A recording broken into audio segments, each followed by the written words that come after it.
संविधान बचे, लोकतंत्र बचे, आरक्षण बचे, पीडीए बचे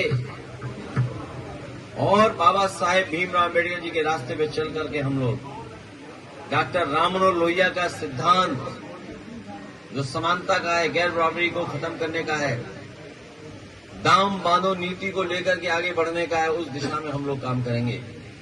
और नेताजी ने जो रास्ता दिखाया है विकास का और संघर्ष का, उसको लेकर के भविष्य में समाजवादी सरकार बनने जा रही है।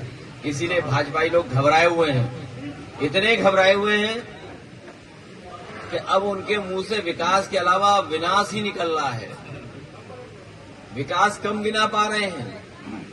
अच्छा, विकास गिनाने निकलते हैं तो गलती से समाजवादियों का ही विकास बता देते हैं।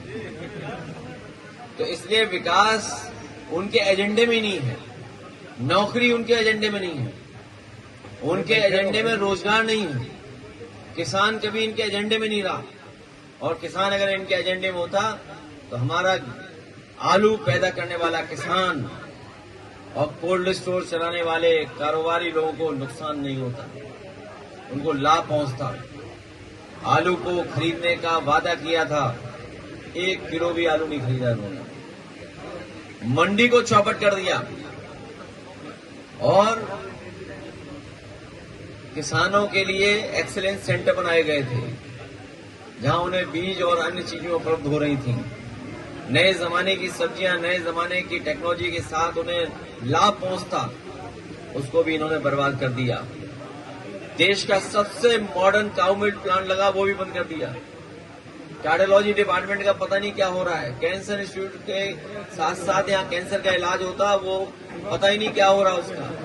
पैरामेडिकल बर्बाद कर दिया। इन बर्बाद करने वालों को समाजवादी पार्टी के लोग मिलकर के वोट से हराने का काम आने वाले समय में करेंगे।